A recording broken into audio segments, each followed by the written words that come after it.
Good evening and welcome back to 31 Horror Nights. It's October 28th and tonight's movie is Censor.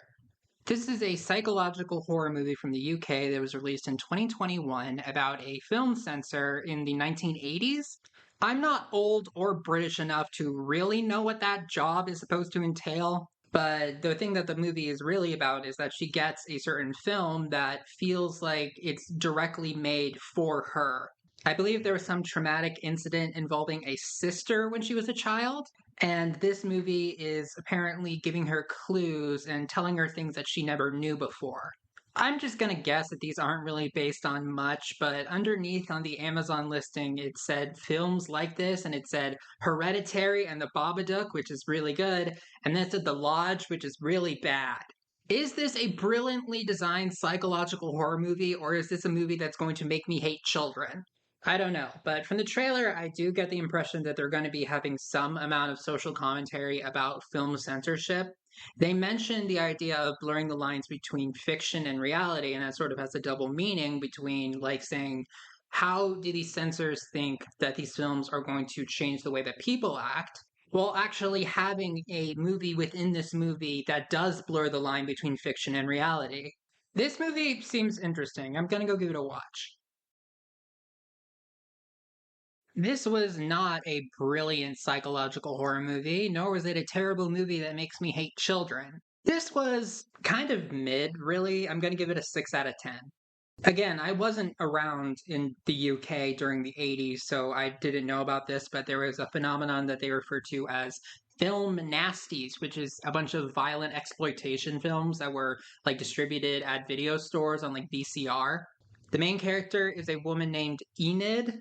I'm sure that's a name, I've just never heard it before. And as a film censor, her job is to watch these movies and I guess either give it a rating for what should be allowed or like make recommended cuts or just say, we're not going to sell this. The first real plot point of the movie, and I'm not considering this a spoiler because it's one of the first things that happens, is that apparently she and a coworker approved this movie that I think it was just called Savage, that featured a scene of a man eating someone else's face.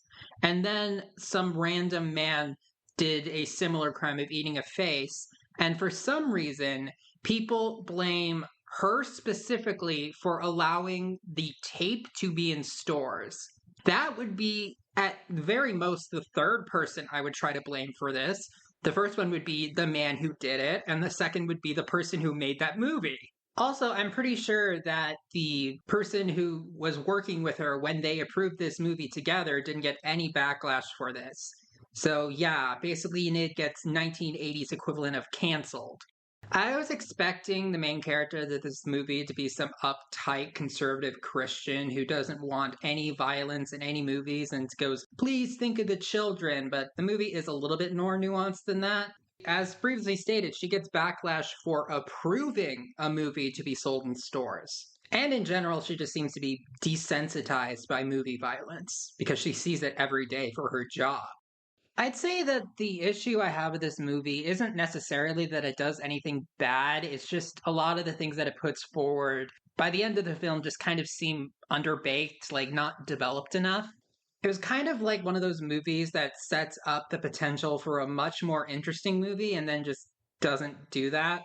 And what we ended up with is kind of middle of the road, just like okay, but not really notable, at least in my opinion.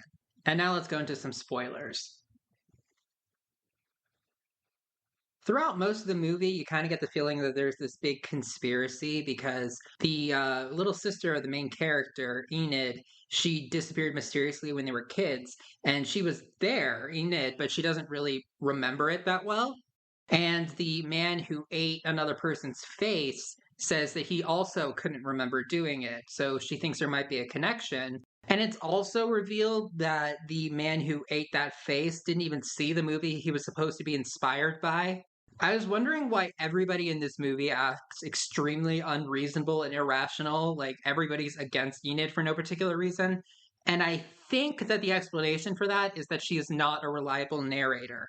At the end of the movie, it's revealed that Enid suffers from delusion. And I suppose it's implied that her memory selectively like gets rid of some things in order for her to maintain the idea of being a good person who wouldn't hurt anybody. And I suppose there is some sort of parallel between the mind erasing things it finds inconvenient and film censorship, but it's not really made in the movie.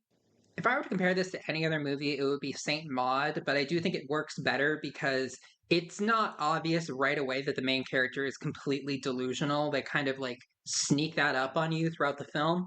But it does have a very similar ending where the main character is basically going out with a bang, living out their most wild, ridiculous delusion, and you see what they see, but then you get a little glimpse of what's really happening.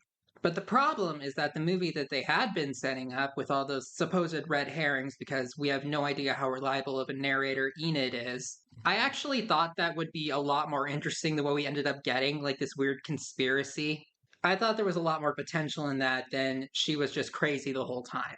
This film also had a jump scare that really did get me, but it was the ultimate cookie cutter cheap jump scare. Literally, person screaming right in your face. This movie unironically had white woman jump scare, and it got me, and I am not happy about that. One thing the movie did that had both good and bad effects is the fact that the movie itself is in widescreen, but the movies within the movie, since this is the 1980s, they're in full screen. The problem with that is that the file of the movie is in widescreen, so when they have to present something that's in full screen, it means it's enclosed on all four sides by black bars. And in scenes where they were trying to show her like devolving into delusion, entering the world of these movies, it kind of just looked like the entire film was shrinking. I remember in the film Behind the Mask, The Rise of Leslie Vernon, they did something similar, but it was a lot better in that movie. It happens more often than I ever would have expected, where the twist is that the movie is actually a lot less interesting than you thought it was going to be. I could probably call this like the malignant effect or something, but instead of going from a good movie to a horrible movie, it went from a decent movie to a kind of whatever movie. So instead of an intentional bait and switch, it kind of just feels like they didn't have enough time to cook. I don't know if that's true or not. That's just the impression I got from this movie. Overall, not bad, just not particularly memorable in my opinion. All right, thank you for listening. I'll see you tomorrow.